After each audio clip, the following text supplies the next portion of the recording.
Imagine uma pequena cidade no interior do Wisconsin nos anos 50. Um lugar onde todos se conhecem, as portas ficam destrancadas e o silêncio só é quebrado pelos ventos nos milharais. Mas, em uma fazenda isolada, o silêncio escondia algo que a mente humana mal conseguia processar.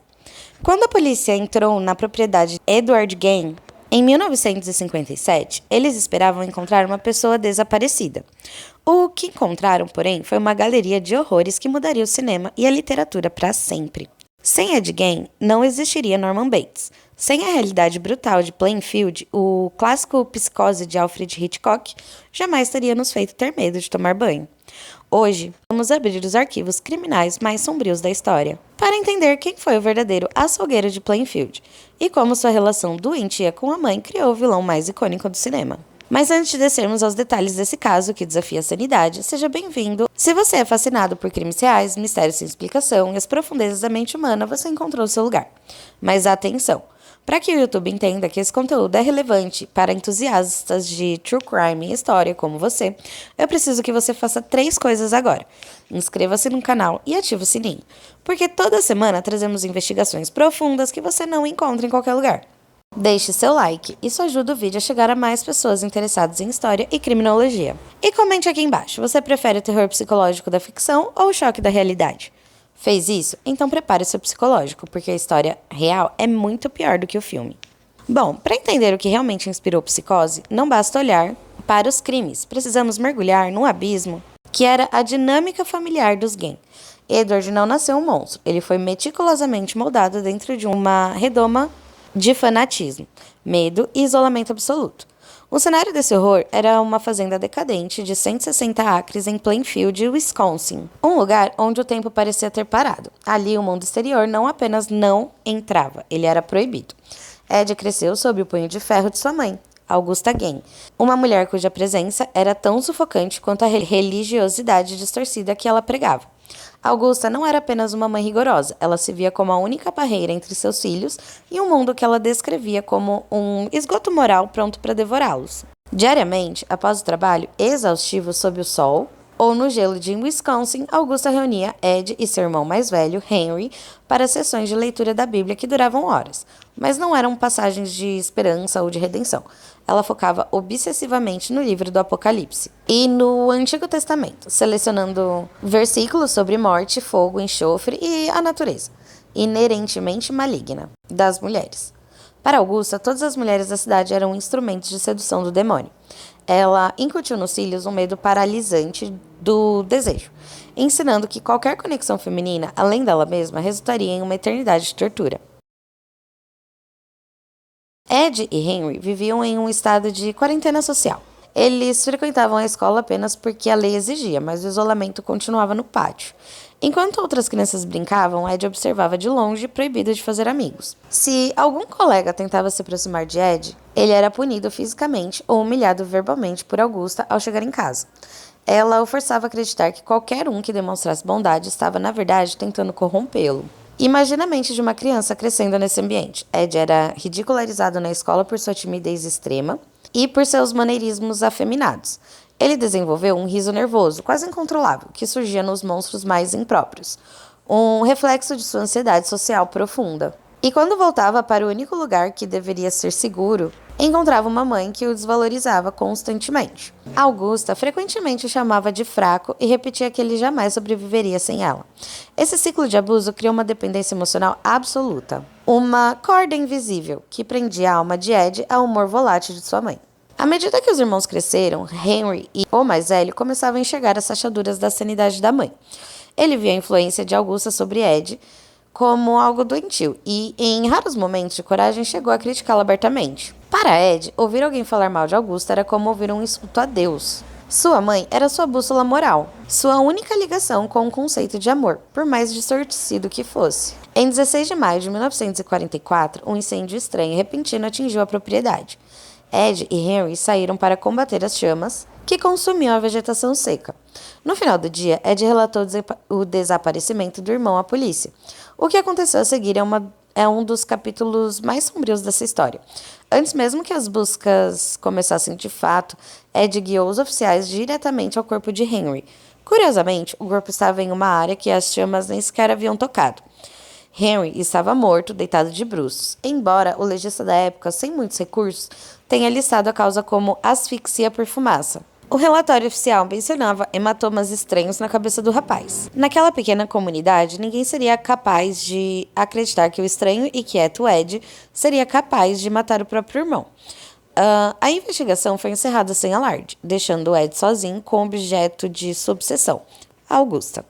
Com a morte do pai, George Gain, um homem alcoólatra e ausente que morreu anos antes, e agora com Henry fora do caminho, o universo de Ed colapsou para apenas um ponto central, a Augusta. No entanto, em 1945, o golpe final destruiu o que restava da sua sanidade. Augusta sofreu uma série de derrames e faleceu em 29 de dezembro.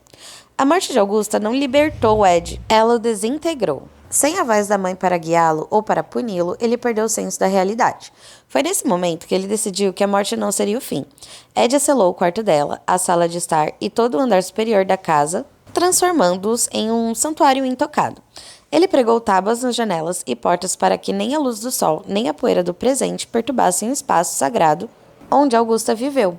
Enquanto a casa apodrecia ao redor dele, Ed passava as noites na cozinha e em um quartinho dos fundos, mergulhado em livros de anatomia humana, revistas de crimes e histórias sobre experimentos médicos nos campos de concentração nazista.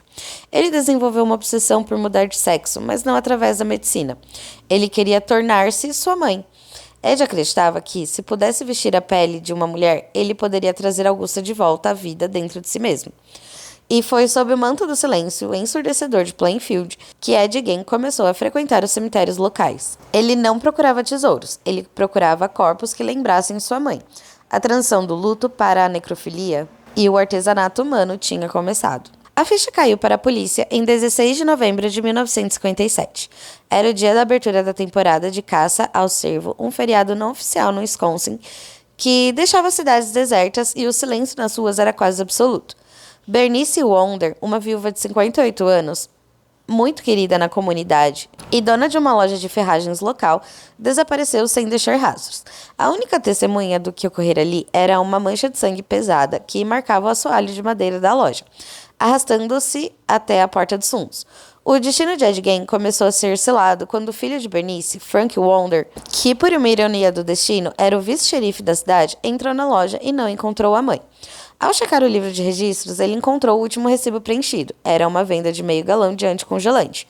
O comprador era o Ed Gein. Quando as autoridades chegaram à fazenda isolada de Gein, o sol já havia se posto, mergulhando a propriedade em uma escuridão densa e gelada, típica do outono de Wisconsin. Não havia luzes acesas, a casa parecia um dente podre no meio da paisagem.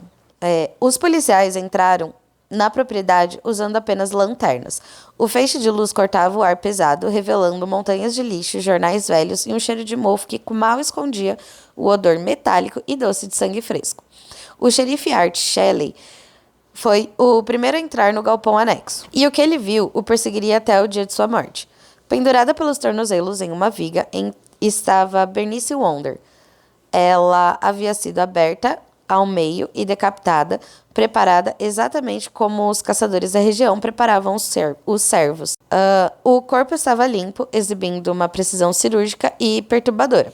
Mas, à medida que os oficiais avançavam para o interior da residência principal, o horror deixava de ser apenas um crime e se tornava algo surreal, uma descida aos porões da loucura humana. Ed Gein não era apenas um assassino, ele havia se transformado em um artesão doentio. Usando os conhecimentos de anatomia que adquiriu em seus livros de medicina e a prática sombria de anos violando túmulos no cemitério, ele estava fabricando o que chamava de troféus. As lanternas dos policiais, agora trêmulas nas mãos de homens endurecidos, revelaram um inventário que parecia saído de um pesadelo. Assentos de cadeiras estofados com pele humana esticada, ainda com poros visíveis, tigelas de sopa feita de calotas cranianas serradas e polidas, que Gein usava em suas refeições diárias, abajures cuja cúpula era composta de peles de rostos femininos, curtidas como um couro, crânios humanos adornando os postes de sua cama, um cinto feito inteiramente de mamilos femininos, pulseiras de pele e uma caixa de sapato contendo 9 vulvas preservadas em sal e 9 narizes. Diversos rostos femininos reais, cuidadosamente removidos e preservados, pendurados na parede, como se fossem máscaras de carnaval, alguns ainda mantendo o cabelo original. O detalhe mais perturbador que conecta diretamente a transformação de Norman Bates em sua mãe foi a descoberta do traje de mulher. Quem havia costurado meticulosamente uma veste completa de pele humana, incluindo um colete com seios e perneiras.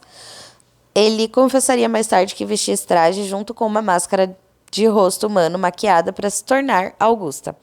Naquelas noites de lua cheia, o estranho Ed dançava no quintal da fazenda, acreditando que, ao habitar aquela pele, ele trazia sua mãe de volta do reino dos mortos. Os policiais saíram daquela casa em estado de choque absoluto. Relatos da época diziam que o xerife Shelley ficou tão traumatizado que sua saúde definhou rapidamente após o caso. A notícia se espalhou como um incêndio por todos os Estados Unidos. A pequena e pacata Plainfield, onde todos confiavam uns nos outros, havia sido o lar de uma das mentes mais torcidas da história. A imagem do vizinho estranho, mas prestativo, que às vezes cuidava dos filhos dos vizinhos ou ajudava nas colheitas, foi substituída pela face do açougueiro de Plainfield. Ed Gein não matava por prazer sexual convencional ou por lucro. Ele matava para colher materiais para sua obsessão de reconstruir a única pessoa que ele amou e odiou com toda a sua força. E aqui entra o ponto onde a genialidade de Hitchcock se encontra com a brutalidade da vida real. Em Psicose, Norman Bates é um monstro e não parece um monstro. É o perigo que se esconde atrás de um sorriso tímido e de uma hospitalidade excessiva. O caso do Ed Gein provou ao mundo que o verdadeiro horror não precisa de monstros sobrenaturais ou castelos assombrados. Ele só precisa de uma mente fragmentada, uma mãe dominadora e uma casa silenciosa no fim da estrada. O escritor Robert Bloch vivia em Wauwega, no Wisconsin, a apenas 50 quilômetros da fazenda do Ed Gein. Eu não sei se eu falei o nome dessa cidade certo. Quando o caso estourou, em 1957, ele não viu apenas a notícia de jornal. Ele sentiu o tremor da terra que abalou toda a região. Bloch ficou paralisado com a revelação de que um homem considerado por todos como um vizinho inofensivo, alguém que fazia pequenos reparos e até cuidava das crianças da vizinhança, escondia um santuário de morte em sua sala de estar. Bloch começou a escrever Psicose antes mesmo de todos os detalhes sobre o traje de pele de Gein serem revelados ao público. No entanto, a semente da história já estava lá, o choque da proximidade do mal. Ele não tinha interesse em escrever uma biografia fiel ou um documentário sobre Gein. O que o fascinava e o aterrorizava era a ideia de que a máscara da normalidade é a ferramenta mais perigosa de um psicopata.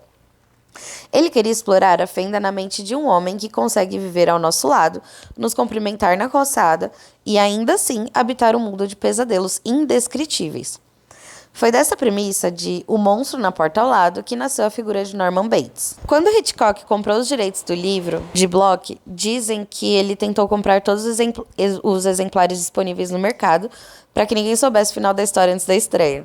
Enfim, quando o Hitchcock comprou os direitos, ele refinou ainda mais as conexões com o caso real. Existem 3 pilares fundamentais que conectam a realidade visceral de Ed Gein à ficção elegante e mortal de Hitchcock.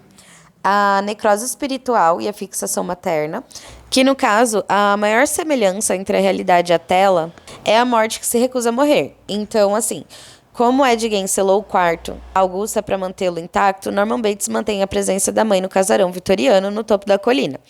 Ambos sofriam de uma psicose onde a mãe não era apenas uma lembrança, mas uma entidade ativa que dava ordens e punia pensamentos impuros.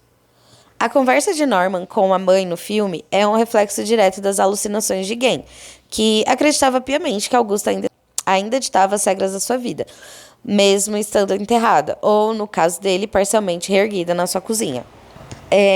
Enquanto no filme nós vemos Norman Bates usando as roupas largas e a peruca de sua mãe para assumir sua personalidade, a realidade do Ed Gein era infinitamente mais sombria. Gein não queria apenas parecer com a mãe, ele queria reencarná-la fisicamente. Onde o Norman usava tecido, Ed usava pele. O traje de mulher que a polícia encontrou na fazenda era a tentativa final do Gein de se fundir com Augusta. Esse elemento de travestismo ritualístico foi suavizado para o cinema em 1960, devido à censura da época, mas a essência do filho que se torna mãe para protegê-la ou ser protegido por ela é o coração de Psicose. E assim, teve, né, que dar essa censurada, porque senão ia chocar muito o público-alvo, né, do filme. Enfim, a conexão mais assustadora é a dualidade da personalidade. Em Plainfield, Ed Gein era o estranho Ed, um homem solitário que as pessoas ajudavam por pena, oferecendo-lhe comida e carona. No filme, Anthony Perkins interpreta Norman Bates como um dono de motel charmoso, vulnerável e educado, alguém em quem você confiaria passar uma noite de chuva. Hitchcock e Bloch entenderam que o verdadeiro terror não vem de um monstro óbvio com uma faca, mas daquela pessoa que parece boa demais para ser verdade. A lição que Gein deixou para a cultura pop e que Psicose imortalizou é que o perigo mais letal é aquele que nos oferece um sorriso e um quarto limpo, antes de revelar sua verdadeira face. Após a prisão de Gein, sua fazenda tornou-se uma atração turística mórbida. Em 1958, a casa pegou fogo misteriosamente. Quando soube do incêndio, Gein apenas disse como deveria ser. A brutalidade de Ed foi tão profunda que ele inspirou outros 2 gigantes do terror, o Leatherface, de O Massacre da Serra Elétrica, e Buffalo Bill, de O Silêncio dos Inocentes. Gein foi declarado legalmente insano. Ele passou o resto da vida em hospitais psiquiátricos, onde era descrito como um paciente modelo, calmo e educado, o que torna tudo ainda mais perturbador. A história do Ed nos ensina que a realidade pode ser muito mais aterrorizante do que qualquer roteiro de ficção. Hitchcock pegou o horror puro de um homem que não conseguia se desprender da mãe e o transformou em uma obra-prima que redefiniu o suspense. Norman Bates morreu nas telas muitas vezes, mas a sombra de Ed Gein continua pairando sobre a cultura pop, lembrando-nos de que, às vezes, o maior perigo está escondido atrás de um sorriso tímido e uma vida solitária. Mas e você? Acredita que o isolamento total pode transformar qualquer pessoa em um monstro? Ou Ed Gein já nasceu com essa semente do mal? Obrigada por acompanhar este dossiê. Não se esquece de conferir os nossos outros vídeos que estão aparecendo aqui na tela. Até o próximo vídeo. Tchau, tchau!